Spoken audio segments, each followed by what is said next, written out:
우리 함께 기도하고 말씀 나누도록 하겠습니다. 하나님, 하나님의 말씀을 통해서 내 마음과 영혼을 깊이 들여다보는 귀한 시간 되게 하여 주시옵소서.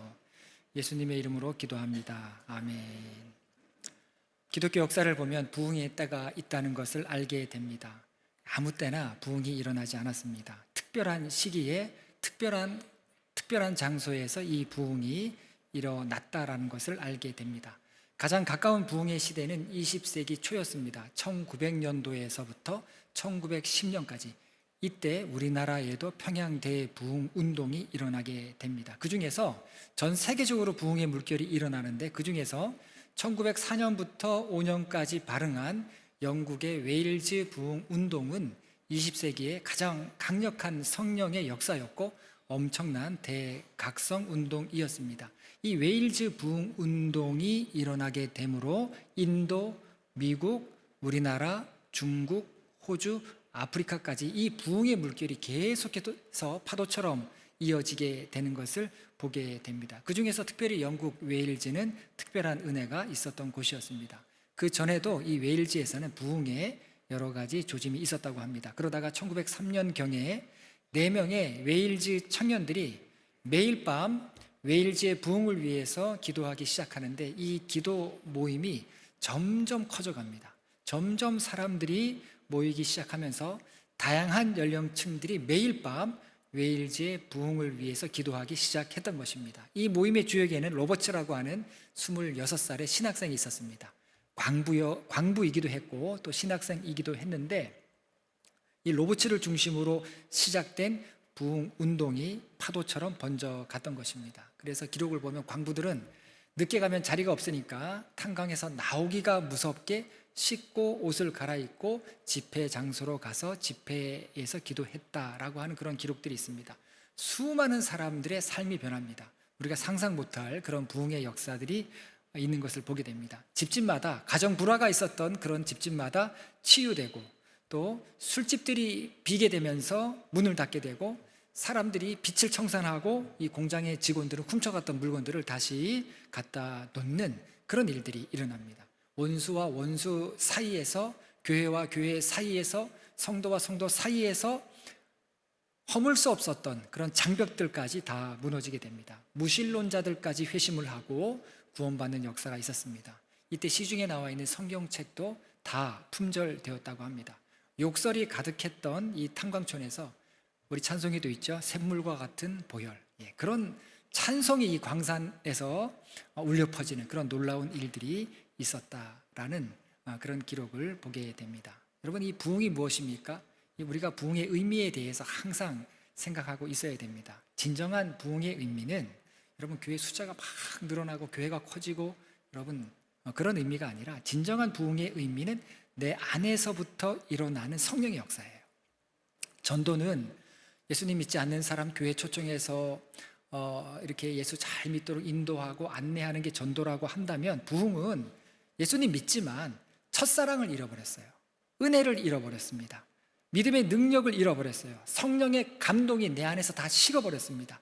그런 사람들이 다시 성령의 역사로 마음이 뜨거워지고 주의 일에 헌신하게 되고 그리고 분명한 신앙의 푯대를 향해서 내 삶의 방향을 바로잡고 일어나는 것, 이것이 바로 부흥이다라는 겁니다. 여러분, 내가 부흥되어야 합니다. 그리고 교회도 부흥되어야 합니다. 요즘에 부흥의 시대는 지나갔다라고 하는 이야기들을 많이 하는데 여러분 그거 잘못 알고 있는 거예요. 성경을 보면 부흥의 시대가 지나간 거는 아니고요. 부흥은 계속해서 일어났던 겁니다. 여러분, 죄인들이 많은 곳이 어디입니까? 교도소가 아니라 죄인들은 교회에 가장 많습니다. 가장 많은 위선과 교만 그리고 미움과 거짓과 분열이 이 교회 안에 있어요. 그리고 내 안에 있습니다. 그래서 이 부흥의 불, 성령의 불은 먼저 내 안에서부터 일어나야 되는 것이고 그리고 교회 안에서 번지기 시작하면서 우리 모두가 회개하고 새롭게 된 뒤에 교회 밖으로 이 부흥의 불길이 흘러나가게 되는 것입니다. 부흥이라고 하는 것은 나로부터 시작해서 시대를 초월해서 우리 안에 계속 일어나는 것, 이것이 부흥이고 이것이 하나님의 뜻인 것입니다. 오늘 말씀은 이제 땅 분배를 다 마치고 시간이 흘렀습니다. 거의 한 30년 조금 안 되는 시간이 흘렀고 여호수아도 나이가 많게 됩니다. 110세 정도 되었을 때 여호수아가 이제 그의 살 날이 이제 얼마 남지 않음을 알고 이스라엘 사람들에게 유언을 남기는 그런 말씀입니다. 두 번에 걸쳐서 유언을 남기는데 여호수아서 23장에 한 번, 24장에 한 번, 두 번 유언을 남기게 됩니다. 이 모세도 신명기를 보면 고별 설교가 있습니다. 모세가 마지막으로 설교를 했던 그런 말씀들이 신명기에 나오는데 여호수아도 고별 설교를 하게 되죠. 23장의 이 말씀은 이스라엘의 장로들, 그리고 수령들, 재판장, 관리들, 그러니까 지도자급 인사들을 다 모아서 했던 말씀이고, 24장은 모든 이스라엘 사람들을 대상으로 했던 말씀입니다. 당연히 장소의 차이도 있습니다. 23장은 실로에서 했습니다. 실로에는 하나님의 성막이 있었죠. 예배드리는 장소가 실로였습니다. 그리고 두 번째 유언의 말씀은 세겜에서 합니다. 세겜은 어떤 장소였습니까? 이스라엘 백성들이 처음으로 가나안 땅에 들어왔을 때 이 세겜에 다 모여서 축복과 저주의 말씀을 다 들었던 곳, 이스라엘 사람들이 가나안 땅에서 처음으로 말씀을 선포했던 곳이 바로 세겜이었는데, 다시 모든 이스라엘이 세겜에 모여서 여호수아의 말씀을 들었던 것입니다. 여러분, 이제 여호수아의 말씀도 거의 다 끝나갑니다. 1시간 남았습니다. 다음 주에는 이제 제 동기 목사가 와서 설교를 하고, 그 다음 주면 여호수아의 말씀이 끝나는데, 제가 예전에는 주제 설교를 했습니다. 주제를 잡아서 이렇게 설교했는데 그것도 의미가 있습니다. 의미가 있고 나름 좋은 말씀들을 전할 수 있지만, 그런데 제가 어느 때 생각해 보니까 하나님의 역사를 우리가 알기 위해서는 성경을 처음부터 끝까지 각 권별로 설교를 하는 것이 더 유익할 수 있겠다라는 생각을 제가 하게 됐습니다. 여러분, 여호수아서 1장을 보면은요, 여호수아가 새내기 리더가 됩니다. 새내기 리더가 되었을 때 모든 걸 다 두려워하죠. 그랬을 때 이 여호수아는 재갈을 문 심정으로 하나님의 도우심을 간구하죠. 불안 가운데 있습니다. 그랬을 때 하나님께서 여호수아에게 주신 말씀이 뭡니까? 강하고 담대하라. 자, 강하고 담대하라라고 하는 말씀을 붙들고 여호수아서 23장, 24장, 이제 그의 사명과 삶을 다하는 때까지 오게 된 것을 보게 됩니다. 여러분, 그래서 이 위로라고 하는 것은 뭐냐면요, 등을 토닥거리면서 여러분들 저를 참 많이 위로해 주십니다. 그게 저에게 힘이 되고, 그리고 저에게 굉장한 은혜를 주는데, 이 위로라고 하는 것은 단순히 수고했다, 그리고 정말 애를 많이 썼다, 지금도 잘하고 있다, 계속 이대로만 하면 된다, 이런 위로의 이야기도 되겠지만, 성경에서 말씀하는 위로는 그런 차원이 아니라 하나님이 주시는 확신이에요. 위로는 확신입니다. 여러분, 교회에서 우리가 서로 위로한다, 위로하는 공동체가 되어야 한다라고 했을 때 그 공동체는 확신의 공동체예요. 어디까지 우리가 서로 위로해야 됩니까? 천국의 확신을 가질 때까지. 저는 가끔 그런 생각합니다. 여러분, 우리가 몇 년 동안 신앙생활을 함께 할 수 있겠습니까? 길지 않아요. 하나님의 시간에서 보면 찰나의 시간인데 10년, 20년, 30년, 저는 지금부터 이제 제가 풀로 다 채우면 20년 조금 안 되게 목회를 할 수 있습니다. 그런데 아마 그거를 다 채우기가 어렵지 않을까. 어렵지 않을까. 지금도 앉아있는 게 너무 힘들고 막 목이 아프고, 저희 아버지가 예전에 이제 일을 갔다 오시면 항상 엎드려 계셨어요.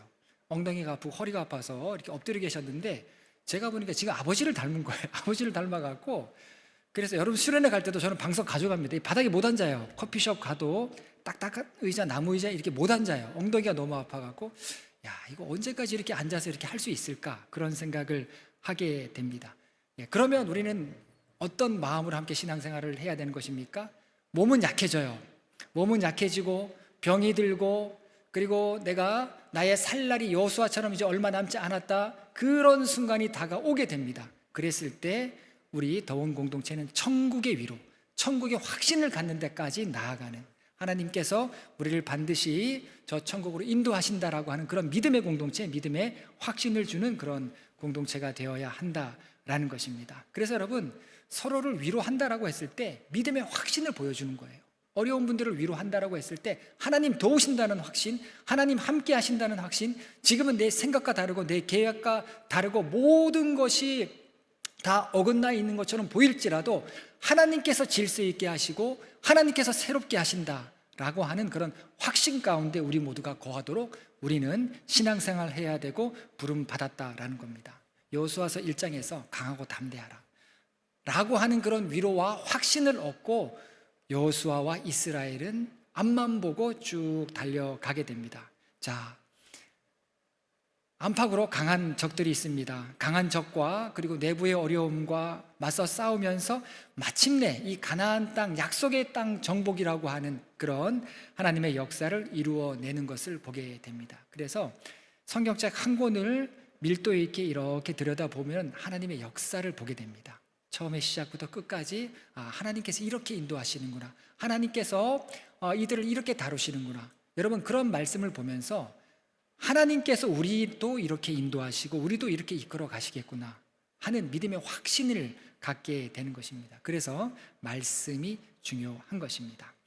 자, 여호수아는 지도자 리더들을 모아놓고 제일 처음으로 했던 말씀은 가나안 땅 정복과 그리고 가나안 땅의 승리는 내가 한 것도 아니고 우리가 한 것도 아니고 하나님께서 싸우셨고 하나님께서 하셨음을 기억하라 라고 분명히 말씀을 합니다. 1절에서 3절 말씀을 보면 여호와께서 주위의 모든 원수들로부터 이스라엘을 쉬게 하신 지 오랜 후에 여호수아가 나이가 많아 늙은지라 여호수아가 온 이스라엘 곧 그들의 장로들과 수령들과 재판장들과 관리들을 불러다가 그들에게 이르되 나는 나이가 많아 늙었도다. 너희의 하나님 여호와께서 너희를 위하여 이 모든 나라에 행하신 일을 너희가 다 보았거니와 너희의 하나님 여호와 그는 너희를 위하여 싸우신 이시니라. 자, 모든 것에는 하나님의 역사하심이 뒷받침되어 있다라는 것입니다. 그런데 여러분, 사람이 착각하죠. 그 착각이 뭡니까? 내가 한 것으로 착각을 한다라는 것입니다. 특히 이스라엘은 이 부분을 조심해야 될 이유가 있습니다. 왜냐하면 광야 생활을 할 때는 모든 먹을 것, 입을 것을 하나님께서 해결해 주셨어요. 그런데 가나안 땅, 약속의 땅에 들어온 이후부터는 하늘의 양식이 그치고 자신들이 농사 짓고 노력해서 먹고 살아야 했습니다. 그리고 전쟁을 치르고 전리품을 얻은 것들로 자신들의 소유를 삼게 됩니다. 그래서 이스라엘 백성들은 자기들이 가진 땅과 가축과 재물이 내 노력으로 우리의 수고로 이루어졌다라고 생각하기가 쉬워졌던 것입니다. 시간이 지날수록 더 그렇게 되기가 쉬워졌고 세대가 바뀔수록 당연하게 그렇게 하나님께서 주신 것이라고 하는 생각을 잊어버리게 되었다라는 겁니다. 내가 수고했고 내가 승리해서 이겼고 내가 취했다, 그래서 이 모든 것이 나의 것이다 라고 여길 수밖에 없었다라는 것입니다. 그렇게 되어갈 무렵쯤에 여호수아가 마지막으로 유언 같은 말씀을 했던 겁니다. 하나님께서 너희를 위해서 싸우셨다, 하나님께서 너희를 도우셨다, 하나님께서 함께 하셨다, 이것을 꼭 기억하라 라고 여호수아가 말씀을 합니다. 여러분, 하나님께서 하셨다는 것을 기억하지 않으면요 인간은 교만하게 됩니다. 누구든지 예외 없어요. 원죄의 본질은 교만이에요. 우리 안에 다 교만한 모습이 있는 겁니다. 그래서 이 조심해야 될 교만의 모습은요 실로 다양한 그런 형태를 띠고 있습니다. 얼굴에 교만이 있어요. 얼굴에서 교만이 묻어납니다. 눈빛에도 교만함이 있습니다. 태도도 그렇죠.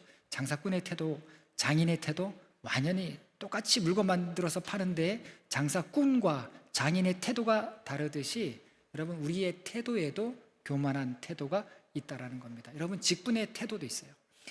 저 같은 사람, 아까 우리 권사님께서 기도하셨듯이 여러분들이 목회자를 위해서 기도해 주어야 될 이유가 뭐냐면 가장 교만에 빠지기 쉬운 사람이 교회 안에서 목회자입니다.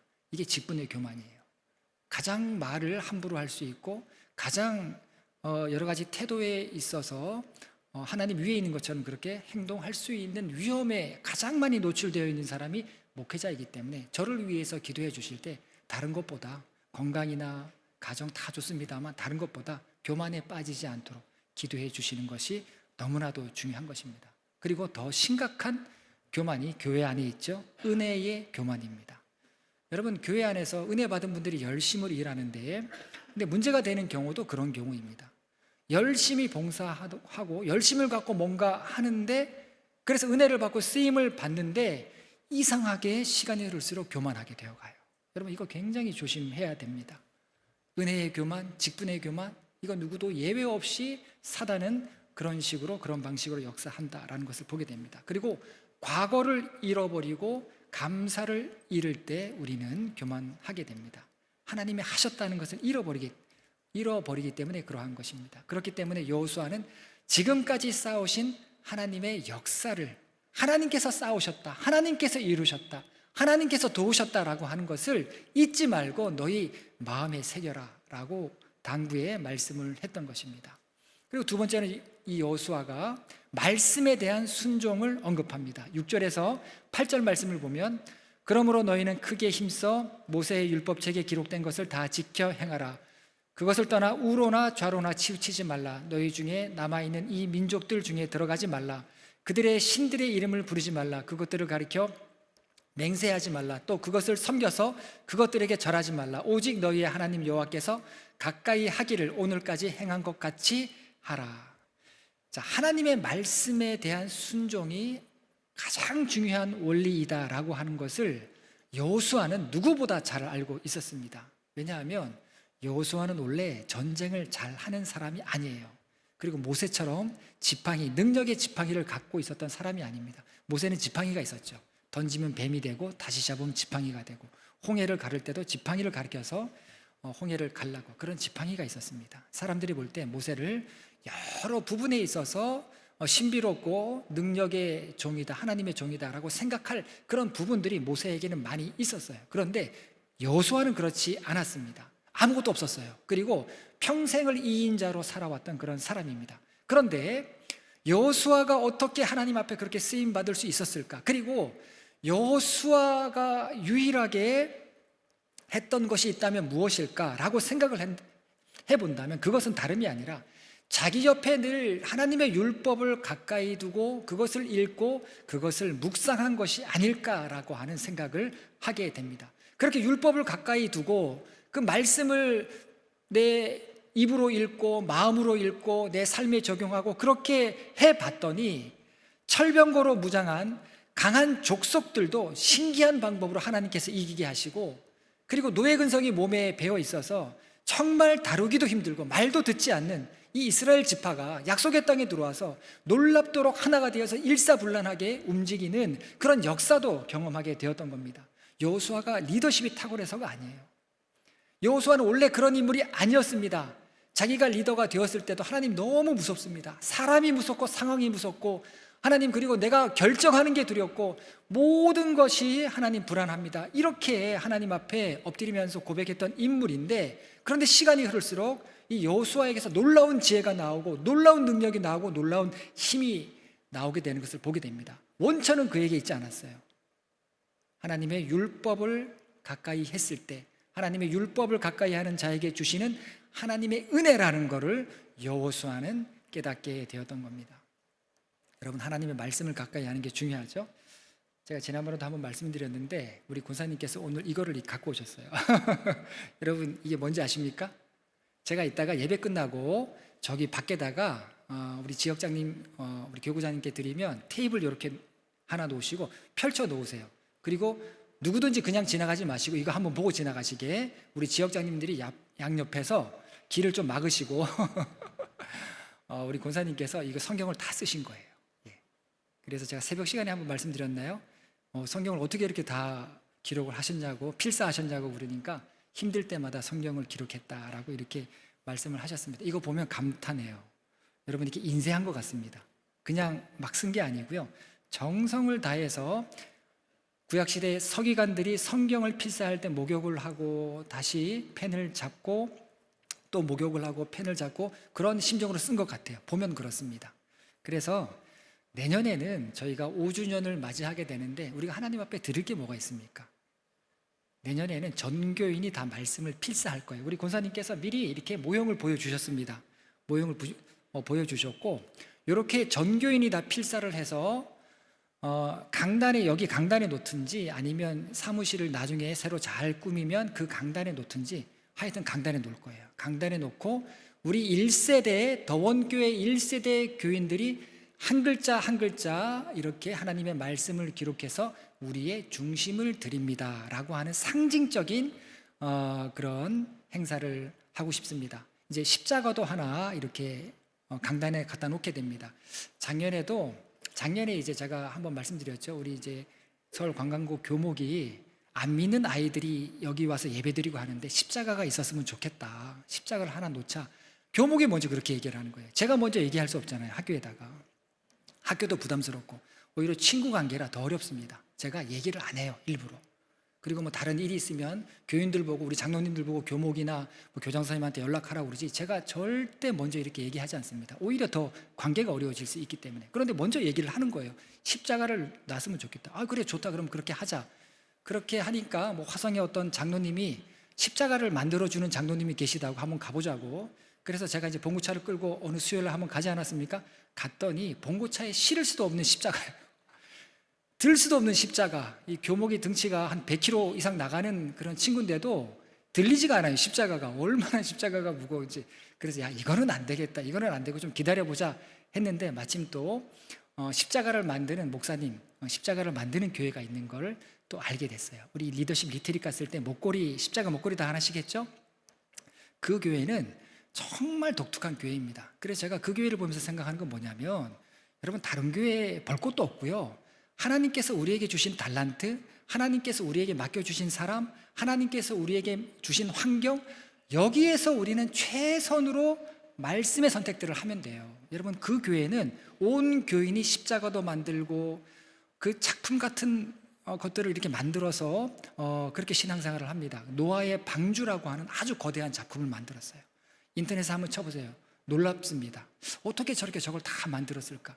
교인들이 그걸 만들면서 말씀으로 더 깊이 들어가게 되고 더 기도하면서 작품을 만드는 거예요. 그래서 그 교회 목사님과 그 교회에 있는 작가들이 있는데 십자가를 만들어서 여기다가 갖다 놓을 겁니다. 그러면 이 성경책을 여기다 갖다 놓든지 아니면 나중에 사무실을 새로 하면 거기다 갖다 놓든지 여러분과 상의해서 그렇게 결정하도록 하겠습니다. 리더십 리트릿 때, 내년도 리더십 리트릿 때 미리 여러분 말씀드립니다. 우리 지역장님, 속장님들은 밤새도록 우리 속원들하고 어느 성경을 몇 장을 쓸까 이거를 이제 결정을 하셔야 돼요.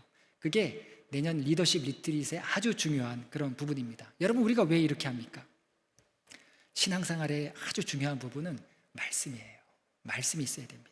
그런데 어떻습니까? 우리가 살아보면, 신앙생활 해보면 사람은 변덕스럽죠. 변덕스럽기 때문에 말씀대로 사는 게 참 어려운 거예요. 치우칩니다. 그래서 여호수아가 이스라엘 리더들에게 우로나 좌로나 치우치지 말라라고 이렇게 이야기를 합니다. 우는 뭡니까? 우로 치우치는 거는 뭐예요? 이거는 지나친 거예요.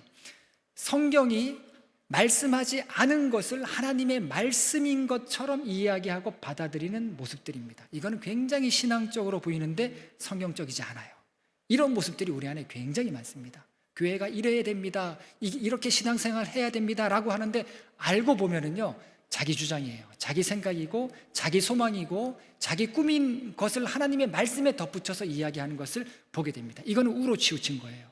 그래서 여러분, 우리가 말하고 주장하는 건 목사라도 그래요. 목회자라도 항상 공동체의 검증을 받아야 되고, 그리고 공동체가 인정을 해야 되고, 그리고 우리 모두가 다 성경이 주시는 마음으로 하나 되는 가운데에서 결정을 해나가야 된다라는 겁니다. 좌는 뭐예요? 빼버리는 거예요. 하나님의 말씀을 빼버리는 겁니다. 내 마음에 들지 않고 내 생각에 맞지 않으면 그냥 하나님의 말씀이라도 무시를 해버리는 거. 이거는 좌로 치우친 것입니다. 하나님의 말씀이 분명히 있는데도 좌로 치우치게 되면 세상적인 방법을 찾게 되죠. 여호수아가 지금 이것을 경계한 거예요. 우로도 치우치지 말고 하나님 이야기하면서 너의 생각대로 하려고 하지도 말고 좌로 치우쳐서 아예 세상 방법으로 그렇게 하려고 하지도 마라. 이 모든 것을 조심하라라는 것입니다. 여러분 머리 똑똑한 분들 참 많습니다. 말씀 잘하시고 여러분들 요즘 나란 일이 너무 걱정이 되셔서 아마 기도를 많이 하실 텐데 저도 걱정이 많이 돼요. 그래서 유튜브 이 유튜브 저 유튜브 이렇게 많이 보면은요 정말 분석 잘하고 정말 기가 막히게 말씀을 잘하신다라고 하는 분들이 굉장히 많습니다. 그러면 여러분 머리 써서 될 일 같으면 회의에서 될 일 같으면 똑똑한 사람 세우면 돼요. 판단력 빠르고 실행력 빠른 사람 세우면 됩니다. 그런데 여러분 인간의 똑똑한 머리로 예측할 수 없는 일들이 많아요. 그래서 하나님 도와주셔야 되는 거예요. 그 부분은 우리의 영역이 아닌 것입니다. 승패가 거기에서 나눠지는 거예요. 우리 신앙생활도 마찬가지입니다. 신앙생활도 어떤 분들이 신앙생활을 잘 할 수 있냐면 그 마음속에 말씀을 담고 있고 마지막 판단은 말씀에 맡기는 사람이 끝까지 신앙생활 잘하는 것을 보게 됩니다. 신앙생활의 승패도 거기에 있는 것을 보게 됩니다. 그래서 여러분, 우리가 신앙생활 하면서 하나님의 능력과 지혜를 덧입고자 한다면 하나님의 말씀을 붙드셔야 돼요. 그리고 손을 들고 기도하셔야 되는 것입니다. 여러분, 실제로 해보면 교회 안에서 뭐 중요한 일, 중요하지 않은 일, 큰 일, 작은 일, 이걸 다 떠나서 교회 안에서 봉사하는 일, 이거 굉장히 어렵고 힘듭니다. 뭐 작게 보이는 일이라 할지라도 여러분, 그 안에는 아주 치열한 영적인 전쟁이 있다는 것을 알게 돼요. 여러분, 성경 인물들 보세요. 그들이 사역하는 동안에 상상할 수 없는 고통과 시련을 겪죠. 고니의 수시로 도전하는 일들을 경험합니다. 그리고 정말 기도하면서 애써서 이룩한 그런 일들을, 하나님의 역사들을 무너뜨리려고 하는 악의적인 그런 일들 때문에 온갖 역경을 다 당하죠. 모세 경우 보세요. 나답과 아비후, 고란, 다단, 아비람, 나중에는 그의 형 아론, 그의 누이 미리암까지 그의 그의 도발에 모세에게 도발하는 것을 보게 됩니다. 그 밖에도 이스라엘 백성들이 끊임없이 모세에게 불평을 하죠.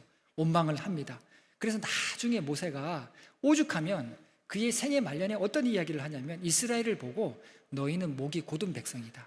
40년 동안 광야를 건너왔는데 그러면 모세 같은 리더 정도 된다면 여러분 어떤 이야기를 해야 돼요? 참 수고 많았습니다. 여러분들 덕택에 여기까지 올 수 있었습니다. 이렇게 이야기하는 게 상식인데 모세가 그런 얘기 안 해요. 너희는 목이 참 곧은 백성이다. 이런 이야기합니다. 얼마나 인간적으로 힘들었으면 그렇게 얘기하겠습니까? 느헤미야는요, 산발랏, 도비야, 겟셈 이런 사람들이 끊임없이 반대하고 그리고 적대적인 행동을 하면서 막 시달리면서 나중에 어떻게 합니까? 이 예루살렘 성 재건이라고 하는 위대한 과업을 이루게 되죠. 자, 그런데 그 이후에 어떻게 됩니까? 느헤미야가 예루살렘을 잠깐 떠나게 돼요. 잠깐 떠나니까 그동안 애써 쌓아온 모든 영적이고 도덕적인 질서가 다 무너지게 됩니다. 그리고 두 번째로 총독이 되어서 예루살렘에 다시 올 때는 처음 올 때보다 더 강한 마음과 더 아주 강한 각오를 하고 오게 되죠. 그러지 않으면 안 될 정도로 상태가 심각하게 되어버린 겁니다. 하나님이 일을 하다 보면 이렇게 어려울 때가 참 많아요. 바울은 어떻습니까? 너무나도 상상도 못할 비난에 시달리니까 나중에는 바울이 초연해져요. 초연해지면서 그동안 자기가 걸어온 길을 담담하게 이야기합니다. 아주 뭐 하나 덧붙이지도 않고 빼지도 않고 이야기하죠. 여러분, 힘들 때 이 고린도후서 11장 23절에서 28절 교회 일을 하시다가 신앙생활 하시다가 힘들 때 이 말씀 여러분 묵상하시기 바랍니다. 읽어보면 내가 수고를 넘치도록 하고 옥에 갇히기도 더 많이 하고 매도 수없이 맞고 여러 번 죽을 뻔 하였으니 유대인들에게 40에 하나 감한매를 5번 맞으며 3번 태장으로 맞고 1번 돌로 맞고 3번 파손하고 일주야를 깊은 바다에서 지냈으며 여러 번 여행하면서 강의 위험과 강도의 위험과 동족의 위험과 이방인의 위험과 시내의 위험과 광야의 위험과 바다의 위험과 거짓 형제 중에 위험을 당하고 또 수고하며 애쓰고 여러 번 자지 못하고 줄이며 목마르고 여러 번 굶고 춥고 헐벗었노라. 이 외의 일은 고사하고 아직도 날마다 내 속에 눌리는 일이 있으니 곧 모든 교회를 위하여 염려하는 것이라. 바울이 교회 일을 하다가 이렇게 됐어요. 이걸 잊어버리지도 않아요. 이 순서를 잊어버리지도 않아요.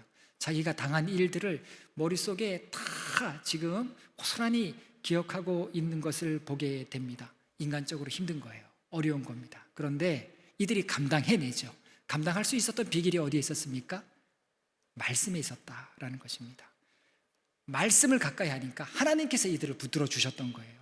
여러분, 모세는 이 지도자로서 그 거친 광야 그리고 그 거친 이스라엘 사람들을 상대하면서 광야 40년을 지나는데도 건강을 잃지 않아요.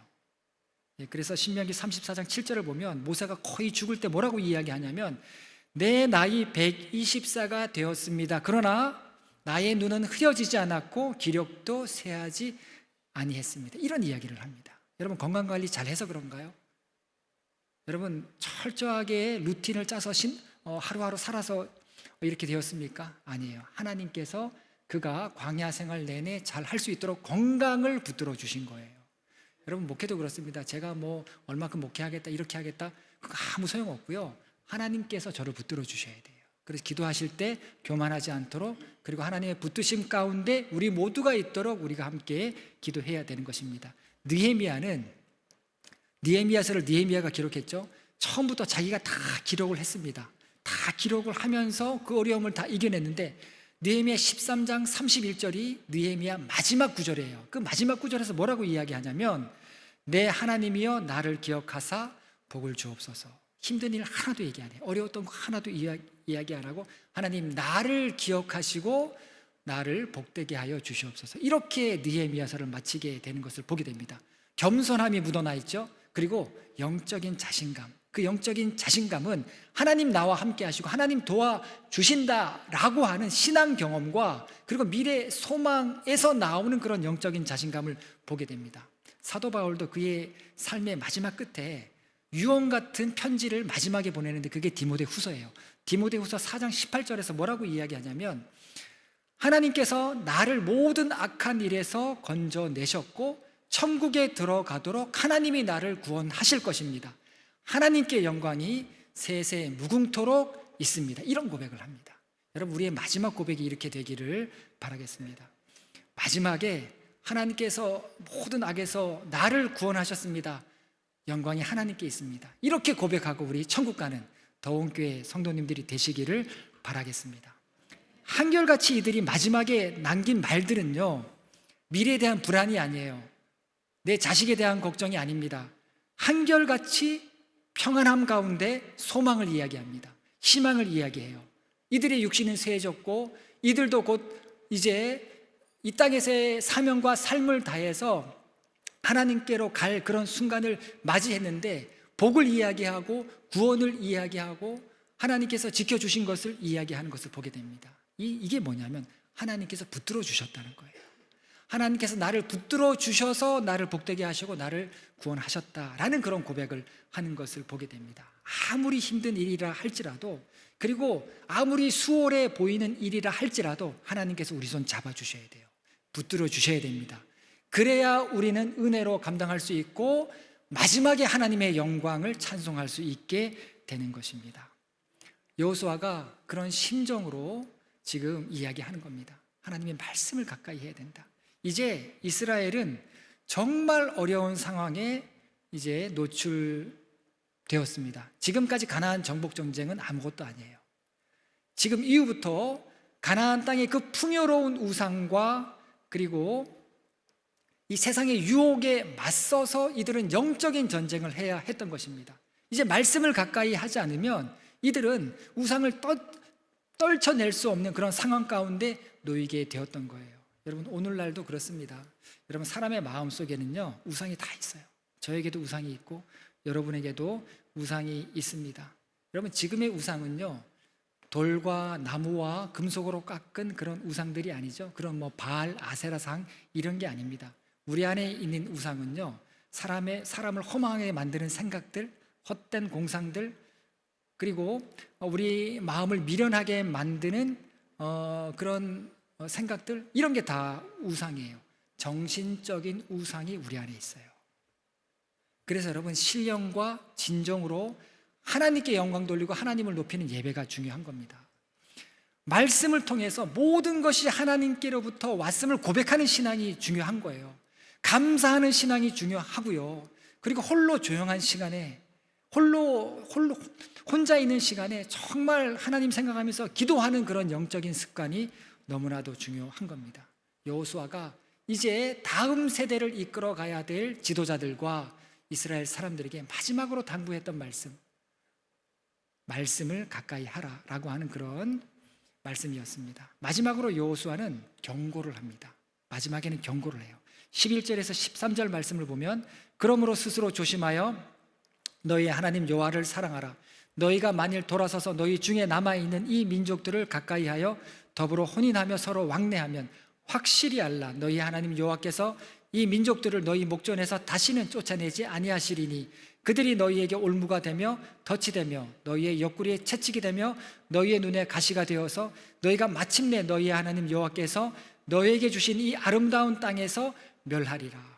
여러분, 하나님의 말씀 가운데 축복의 말씀이 있고 심판의 말씀이 있고요, 선한 말씀이 있고 불길한 말씀이 있어요.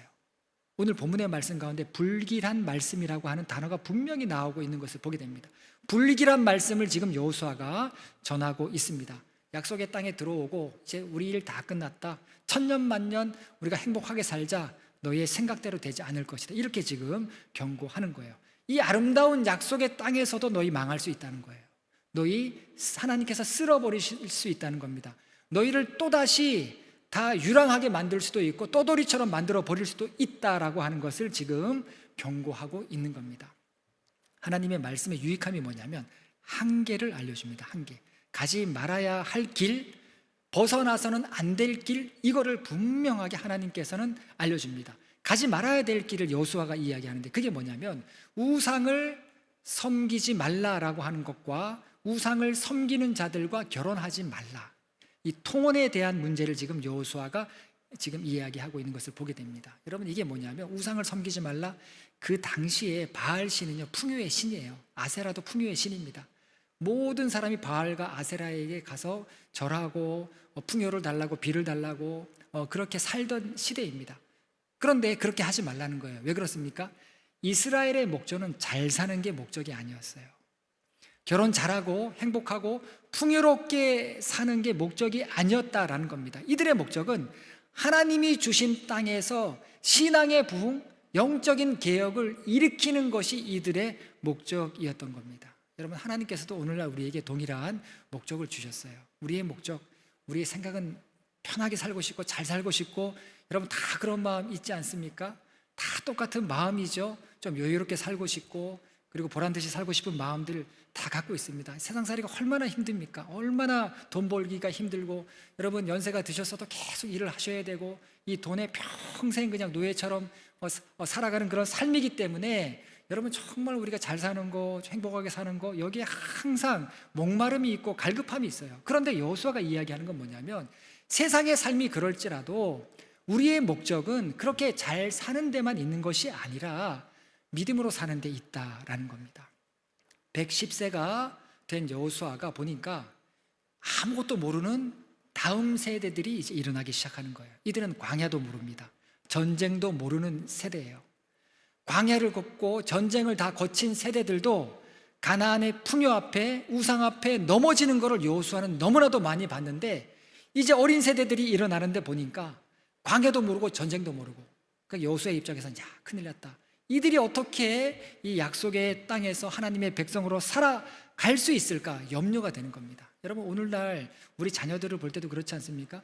저희 아이들 얘기하는 거 볼 때도 깜짝깜짝 놀라요. 생각이 너무 다르고 이 아이들이 커서 맞이하게 될 세상은 어떠한 세상인가 너무 염려스럽고 걱정이 되는 거예요. 여호수아가 그런 심정으로 지금 이들에게 이야기하는 것을 보게 됩니다. 그래서 여호수아가 오늘 본문에서 가까이 하다라고 하는 단어를 2번 사용합니다. 이게 뭐냐면 가까이 하다 이렇게 번역했는데 굳게 붙잡으라라고 하는 그런 의미인데 납땜을 생각하시면 돼요. 절대 떨어지지 말라, 절대 떨어지면 안 된다라고 하는 그런 의미로 이 단어를 사용합니다. 하나님을 가까이 하라는 거예요. 왜냐하면 신앙생활은 낭만적이지 않아요. 여러분 신앙생활 일주일에 주일에 교회 와서 힐링하면서 여러분 반가운 얼굴 만나고 그런 곳이 신앙생활이 아닙니다. 그런 곳이 예배가 아니에요. 지면은 끝나버리는 게 신앙생활이에요. 지면은 나만 죽는 게 아니고요. 우리 가정이 죽고요. 내 영혼은 말할 것도 없고 우리 가정이 죽고 교회도 죽습니다. 여러분 이런 영적인 상관관계를 경험적으로 숱하게 경험해서 알고 있었던 여호수아는 하나님만 가까이 할 것을 지금 권면하고 있습니다. 이방 여인과 왜 결혼하면 안 됩니까? 자격 상실이에요. 아웃입니다. 탕자가 아버지의 집을 떠나서 내 마음대로 내 행복한 대로 내 자유를 누리면서 살아가려고 했을 때 정작 자신은 정말 이제 나에게 새로운 삶이 열렸구나 이렇게 생각했을지 모르겠지만 그런 결정을 하는 순간 아버지의 자녀된 지위를 잃어버리게 되죠. 여러분 자격을 상실하면 사명을 상실합니다. 사명을 상실하면 상급이 없어요. 신앙생활의 의미를 찾지를 못합니다. 그리고 믿고 확신하는 자에게 주시는 권세가 없어요. 세상 정욕 그리고 사단에게 이길 힘을 공급받지를 못하는 거예요. 환경의 지배를 받습니다. 말하고 행동하는 게 안 믿는 사람보다 못하게 돼요. 노예처럼 살아가는 거예요. 그러다가 결국 하나님의 자녀된 지위와 권세를 영원히 잃어버리게 되는 그런 모습들을 여호수아는 많이 봤던 거예요.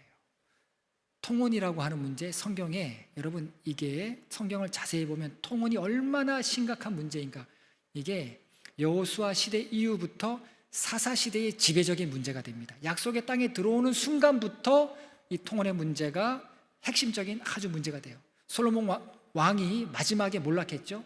지혜를 달라고 하나님께 구했던 솔로몬 왕이 마지막에 무너졌던 게 뭡니까? 통혼이에요. 통혼. 이스라엘 역사에서 가장 심각한 문제가 통혼, 우상을 믿는 사람들과 섞여버리는 거예요. 북이스라엘이 멸망할 때도 문제의 핵심은 통혼이었고, 남유다가 멸망할 때도 핵심은 통혼이었습니다. 남유다 사람들 멸망하고 바벨론으로 잡혀가죠. 바벨론으로 잡혀간 땅에서도 문제가 통혼이에요. 바벨론 사람들과 결혼했던 거예요. 하나님께서 그렇게 하지 말라고 했는데, 이 문제를 여호수아가 마지막에 경고하면서 언급을 했던 겁니다. 여러분, 우리 신앙생활은 실험실이에요. 실험하는 겁니다. 어떤 실험입니까?